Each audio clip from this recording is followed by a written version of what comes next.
زمین کے ذرات میں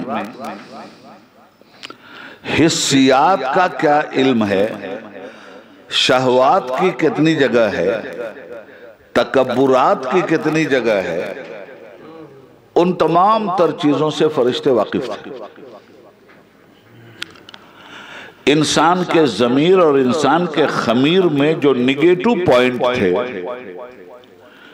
دراصل ان فرشتوں کو اس کا علم تھا، اور اسی کی بنیاد پہ وہ فرشتے کہہ رہے تھے یہ فساد ضرور پھیلائے گا،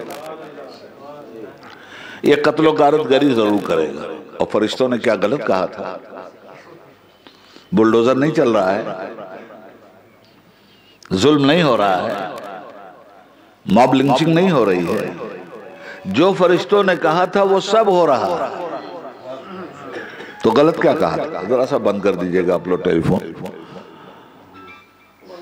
کیا کہا تھا؟ کیا غلط کہا تھا فرشتوں نے؟ جو کہا تھا وہ ہم نے کر کے دکھایا کہ فرشتوں نے رب کی بارگاہ میں جو کچھ کہا تھا کچھ بھی غلط نہیں تھا، مگر یہ اللہ تعالیٰ سے سوال و جواب نہیں تھا، یہ رب العالمین کی بارگاہ میں فرشتوں کا استفہام تھا۔ وہ سمجھنا چاہتے تھے، جاننا چاہتے تھے ان قاتلوں کو، ان ظالموں کو، ان فسادیوں کو اتنا اونچا مرتبہ دیا جا رہا ہے کہ لقد خلقنا الانسان فی احسن تقویم کہا جا رہا ہے، مگر انی اعلم ما لا تعلمون۔ فرشتے یہ نہیں جانتے تھے کہ جب انسانیت کے محور سے انسان گر جائے گا تو اللہ نے صرف اتنا ہی نہیں کہا ہے کہ لقد خلقنا الانسان فی احسن تقویم، آگے کہا ہے ثم رددناہ اسفل سافلین، اگر یہ خلافت کا تاج اتار کے پھینکے گا تو ہم بھی اس کو ذلت کے غار میں ڈال دیں گے۔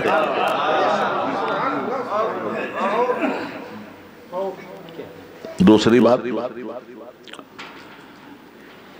انی اعلم ما لا تعلمون، میں جو جانتا ہوں تم نہیں جانتے۔ فرشتوں کے سامنے تصویر کا ایک ہی رخ تھا، اور وہ جو میں جانتا ہوں تم نہیں جانتے ہو، تصویر کا یہ دوسرا رخ فرشتوں کے علم سے باہر تھا، یہ علم الہی میں تھا۔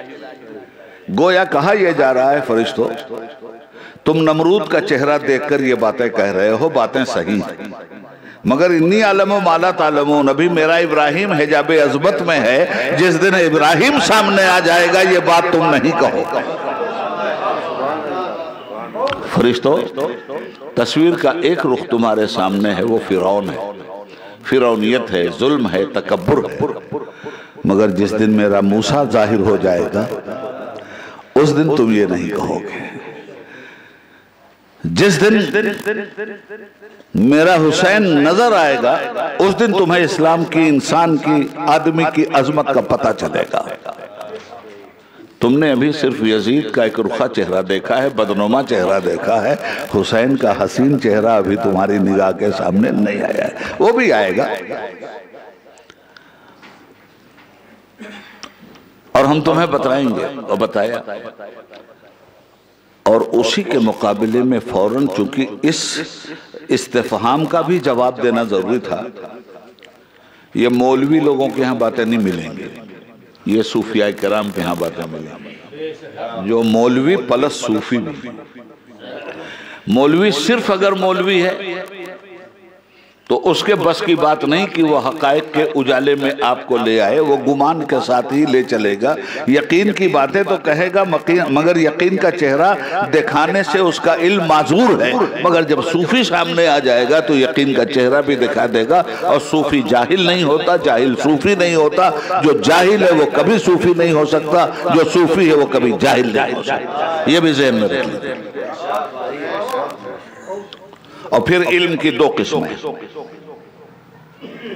ایک علم کا نام ہے علم کسبی، دوسرے علم کا نام ہے علم وہبی۔ ایک وہ علم ہے جو محنت کر کے حاصل کیا جاتا ہے، ایک وہ علم ہے جو بلا محنت کے خدا دے دیتا ہے۔ تو جو اولیاء کرام، جو صوفیاء اعظام کسی درسگاہ کے پڑھے ہوئے نہیں ہیں، آپ مجھ سے یہ سوال کر سکتے ہیں کہ مگر ان کو آپ جاہل نہیں کہہ سکتے۔ ٹھیک ہے کسی مدرسے میں انہوں نے نہیں پڑھا، مگر ان کو اللہ خود پڑھا دیتا، اللہ خود الہام کر دیتا، اللہ انہیں خود علم دے دیتا۔ ایسے سینکڑوں اولیاء کرام ہماری نگاہ کے سامنے ہیں، مجھے یہ بتاؤ پڑھے لکھے مولانا روم تھے یا پڑھے لکھے شمس تبریز؟ ایک ہی مثال دے دی، شمس تبریز نے پڑھا تھا یا مولانا روم نے پڑھا تھا؟ تو شمس تبریز مولانا روم کے مرید ہوئے یا مولانا روم شمس تبریز کے مرید ہوئے؟ تو کہہ سکتے ہو کہ ایک عالم جاہل کا مرید ہو گئے؟ مولوی ہرگز نہ شد ملائے روم، تا غلام شمس تبریزی نہ شد۔ مولانا روم خود کہتے ہیں مولوی ہرگز نہ شد ملائے روم، تم ہرگز علم والے نہیں ہو سکتے، لاکھ مولوی مولوی چلایا کرو۔ یہ مولوی تم ہو صرف سند یافتہ ہو، جب معرفت والے کی نگاہ پڑے گی تو تعلیم یافتہ ہو جاؤ۔ اور یہیں سے عقدہ کھلا کہ سند یافتہ ہونا اور بات ہے، تعلیم یافتہ ہونا اور بات ہے، یہ قابل غور بات ہے۔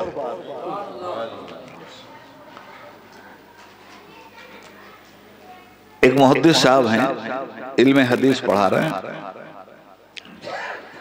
طلبہ پڑھ رہے ہیں، سندیں بیان کر رہے ہیں، متن بیان کر رہے ہیں، پڑھا رہے ہیں۔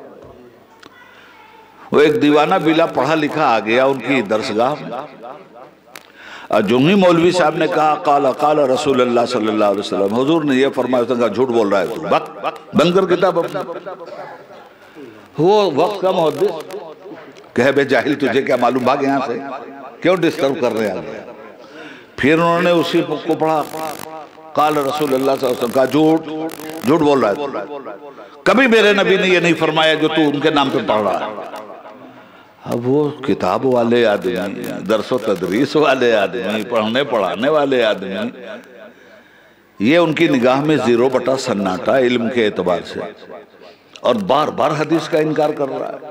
وہ کہہ رہے ہیں حدیث ہے، یہ کہہ رہا ہے بالکل نہیں، جھوٹ بول رہے ہو۔ اب مولانا صاحب کو غصہ آیا، انہوں نے کہا میں تو پڑھ پڑھا کے بول رہا ہوں جاہل، تیرے پاس سند کیا ہے؟ میرے پاس تو سند ہے کہ حدیث ہے، تیرے پاس کیا سند ہے کہ حدیث نہیں ہے؟ کہا میری سند دیکھنا چاہتا ہے؟ ہاں دیکھا، کہا لے دیکھ۔ سرکار دو عالم صلی اللہ علیہ وسلم کا دیدار ہوا، سرکار سامنے ہیں اور چہرے پہ جلال کے آثار ہیں، جو میں نے نہیں کہا وہ پڑھا کیوں رہا ہے؟ کہا تو کتاب دیکھ کے پڑھ رہا ہے، میں نبی کا چہرہ دیکھ کے پڑھ رہا ہوں صلی اللہ علیہ وآلہ وسلم۔ تو اب میں یہ بات اس لیے میں نے کلیئر کر دی کہ اولیاء اللہ جنہوں نے کسی مدرسے میں کسی استاد کے سامنے زانوے ادب طے نہیں کیا، ان کی تربیت اللہ کی بارگاہ سے ہوتی ہے، اور ان کو جو علم دیا جاتا ہے وہ علم لدنی ہوتا ہے، علم وہبی ہوتا ہے۔ اتنی قسمت والے ہوتے ہیں کہ محنت نہیں کرنی پڑتی اور پروردگار ان کے سر پہ تاج علم رکھ دیتا ہے۔ تو ولی ان دو طرح کے ہر دور میں رہے۔ خیر بات دور نکل گئی، بات کچھ اور ہو رہی تھی۔ میں عرض یہ کر رہا تھا کہ فرشتوں نے جب یہ کہا تو اب رب العالمین کیا کہتا ہے؟ تمام مفسرین کو آپ پڑھ، سارے مفسرین نے یہی لکھا ہے کہ انی اعلم ما لا تعلمون، اللہ نے کہا جو میں جانتا ہوں تم نہیں جانتے، اور اس کے بعد امتحان لے لیا۔ تو امتحان میں فرشتوں سے کہا بتاؤ یہ کیا چیزیں ہیں؟ تو کہنے لگے سبحانکا انی کو قالوا سبحانکا لا علم لنا الا ما علمتنا انکا انت العلیم الحکیم، کہنے لگے پروردگار ہمیں تو بس اتنا ہی علم ہے جتنا تو نے ہمیں دیا ہے، باقی علم و حکمت والی تو تیری ذات ہے۔ اب وہی ساری چیزیں پیش کر دی گئی تھیں پہلے فرشتوں پر۔ اب پوچھا بتاؤ ان کے نام، فرشتے نہیں بتا سکے۔ نہ بتانا علم نہ ہونے کی دلیل ہے، بتا دینا علم ہونے کی دلیل ہے نا۔ اب اس کے بعد وہی چیزیں آدم علیہ السلام کے سامنے پیش کیا، وَعَلَّمَ آدَمَ الْأَسْمَاءَ كُلَّهَا، چونکہ ساری چیزوں کا علم، نام بھی بتا دیا گیا تھا، تاثیر اور کام بھی بتا دیا گیا تھا۔ جب ان چیزوں کا نام فرشتے نہیں بتا سکتے، آدم علیہ السلام نے دھڑا دھڑ بتانا شروع کر دیا۔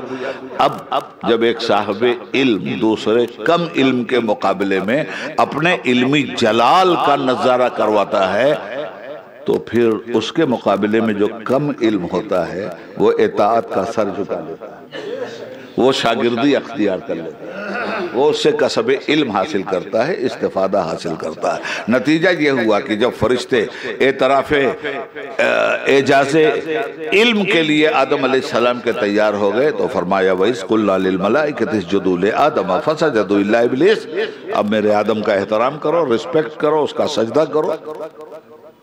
یہ ساری باتیں آپ نے سنی۔ یہاں میں جو بات کہہ کے اپنی بات ختم کرنا چاہتا ہوں، اس لیے کہ مجھے ابھی احمد آباد جانا ہے، سیدھے بنارس سے فلائٹ لینی ہے، اور